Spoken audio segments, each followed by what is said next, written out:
Entrevista Venevisión. Líder en opinión. Por tu canal independiente, Venevisión.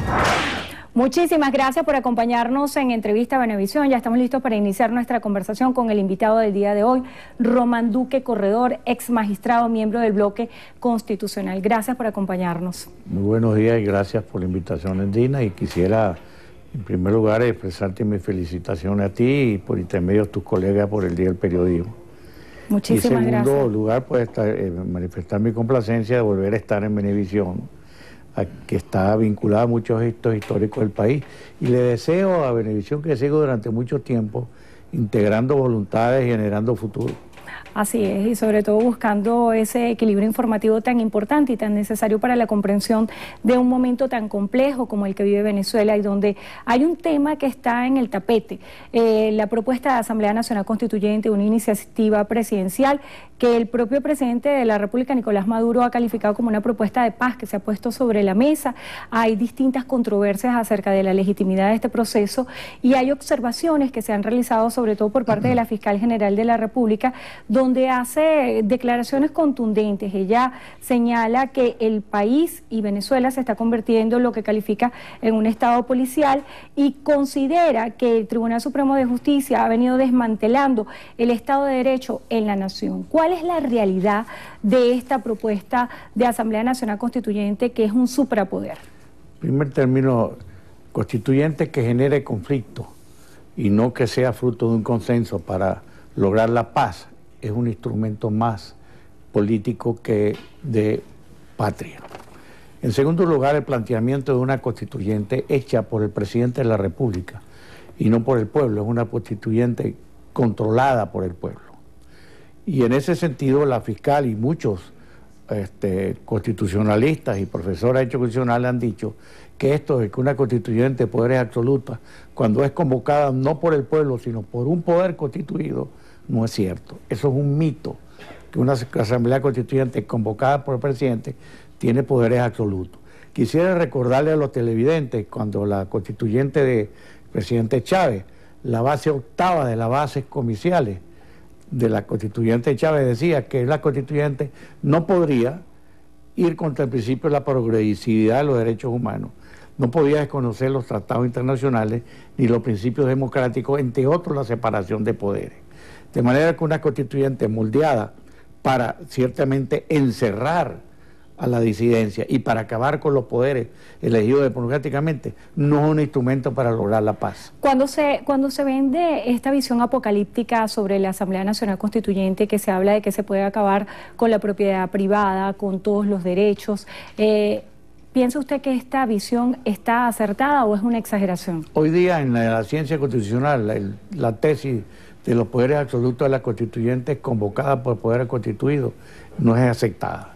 La misma Constitución del 99 establece en el artículo 350 límites para las constituyentes convocadas, por ejemplo, por el presidente, en el sentido que no puede desconocer ni ir contra la primacía de los derechos humanos, los valores republicanos, entre otros el Estado federal descentralizado y también los valores relativos a la democracia. De manera que es una tesis atrasada y que ciertamente el gobierno olvida intencionalmente. Acerca de la cuenta regresiva que se emprende, ya esta es la última semana de junio, el 30 de julio es la fecha prevista para este proceso electoral.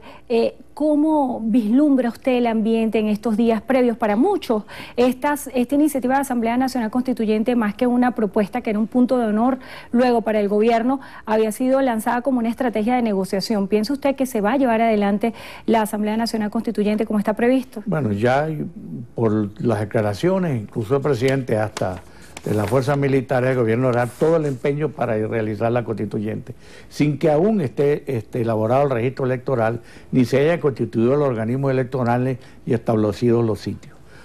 El anuncio de la constituyente generaba conflictividad y si se llegara a instalar una constituyente en estas condiciones, la conflictividad sería mayor. De manera que no será una constituyente para establecer la paz, sino para continuar la conflictividad y seguirá la resistencia. Hay muchos analistas políticos que han considerado que la no participación de la oposición en este proceso electoral puede calificarse como un error extrapolable a lo que sucedió en el 2005, cuando la oposición venezolana viene de una victoria electoral en el último proceso. En las anteriores elecciones para la Asamblea Nacional era una elección universal, donde ciertamente la abstención era más perjudicial.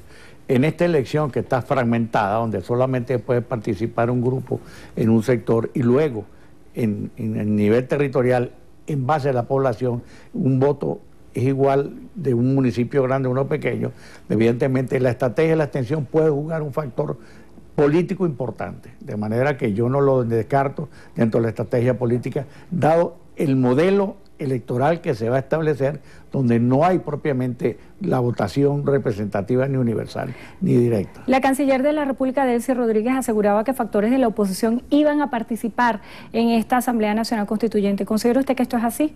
Bueno, no sé, yo lo que hasta ahora he visto son puros anuncios de candidatos de la constituyente que, por cierto, nada más con verlo da la impresión que van a constituir un túnel del terror, la casa del terror.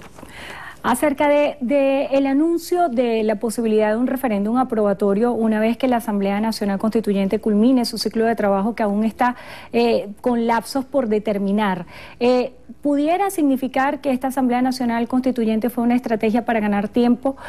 Una vez que se culmine el proceso, el pueblo tendrá que tomar la decisión si aprueba o no lo que la Asamblea Nacional Constituyente arroje como resultado. Ese es un principio ya establecido en la doctrina constitucional y democrática de Venezuela, desde las bases comerciales de la Constitución del 99, que la Asamblea Constituyente, si se llega a establecer, así sea ilegítimamente, no puede desconocer, porque se trata de una constituyente encausada, controlada, no convocada por el mismo pueblo.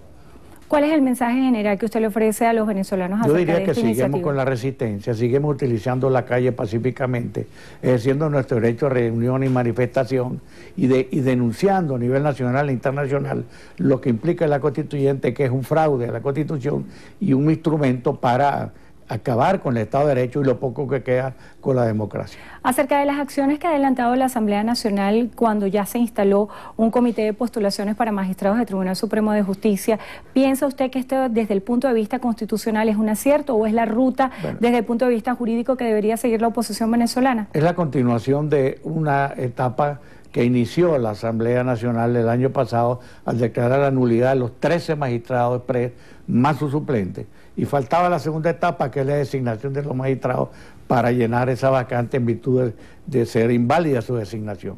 De manera que yo creo que un acierto va a generar otro conflicto entre poderes, pero ciertamente la Asamblea tiene que ser consecuente con el acuerdo que dictó de considerar ilegítimo la designación de estos 13 magistrados express. Acerca del antejuicio de mérito a la fiscal Luisa Ortega Díaz, ya se habría anunciado que el Tribunal Supremo de Justicia admitió esta posibilidad y viene ahora una fase oral de debate. ¿Qué piensa usted que sigue con el caso de la fiscal? Mira, viendo primero quién solicitó el antejuicio de mérito, que no tenía derecho, la manera que lo admitieron siendo una demanda enrevesada, me te voy a decir que más que un antejuicio de mérito es un juicio anticipado a la fiscal.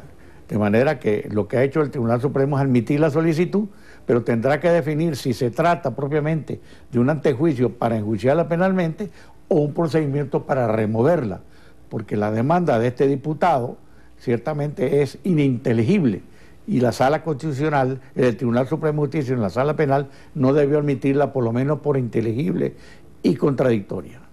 ¿Qué le espera a Venezuela en los próximos días? Y yo quisiera sobre todo conocer su reflexión acerca del funcionamiento de la Asamblea Nacional a la par de la eminente instalación de la Asamblea Nacional Constituyente, donde van a sesionar en lugares cercanos. ¿Qué piensa usted que va a suceder luego del 30 de julio? Mira, hay doctrina constitucional de la Sala Constitucional del 2003 que dice que una Asamblea Constituyente elegida y convocada por un poder constituido no puede sustituir los poderes constituidos, porque iría contra un principio republicano democrático, que es la separación de poderes, y ese es un límite que se impone a constituyentes convocadas por los poderes constituidos, no por el poder originario. En el sentido de la hoja de ruta planteada por la oposición venezolana cuando sigue vigente la solicitud de elecciones generales, los argumentos que esgrime el Ejecutivo Nacional es que la propuesta de una elección general no está prevista en la Constitución. ¿Qué le responde usted a eso? Bueno, la Asamblea Nacional había propuesto un acuerdo patriótico, un consenso, para facilitar la elección general que pasaba por un gobierno de transición con la renuncia del presidente y una enmienda a la Constitución para hacer una elección general que comprendiera todos los poderes. De manera que era un proyecto factible y posible, e inclusive que los organismos internacionales lo han promovido. Ha sido un planteamiento que se ha hecho no solamente a nivel de la OEA, sino a nivel también de la ONU, y que el Vaticano también ha promovido. Cuando se escuchan declaraciones de distintos voceros del oficialismo sobre la Asamblea Nacional Constituyente, se habla de la refundación del Estado. Desde el punto de vista constitucional, ¿qué modificaciones fundamentales deberían hacerse a la Constitución del 99 para que exista una nueva figura de Estado, o cuál debería ser el espíritu de estos constituyentes? Que la Fuerza Armada vuelva a estar sometida al Poder Civil sería un planteamiento que yo haría a primer orden. ¿Qué le espera a los venezolanos después de la Asamblea Nacional Constituyente? Bueno, de acuerdo a cómo está diseñado el esquema, un gobierno dictatorial totalitario, dirigida por una ideología socialista comunista, con un parangón y un modelo que es el gobierno cubano. A nivel jurídico, ¿se pudiera pensar que la oposición venezolana está entrampada? Yo diría que está ahorita haciendo los esfuerzos para no entramparse. Y en todo caso ha hecho poner en vigencia como un derecho no solamente a resistir en las calles, sino a adelantar ya la tesis, la legitimidad y el reconocimiento de la constituyente con la aplicación del artículo 350 y 333, con hechos políticos y hechos jurídicos.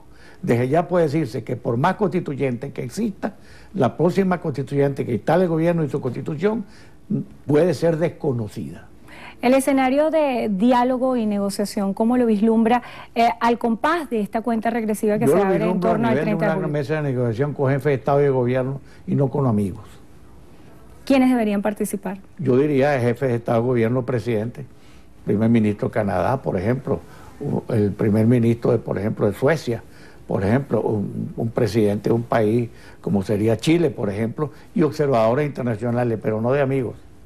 Bueno, agradecemos su presencia en el estudio, Román Duque Corredor, ex magistrado, miembro del bloque constitucional. Gracias por estar con nosotros hoy en Entrevista a Venevisión. Y a ti por la invitación. Y gracias a ustedes también por habernos acompañado. Vamos a hacer una breve pausa. A regreso tenemos más de Noticiero de Venevisión, estrenos y estrellas, así que quédense ahí.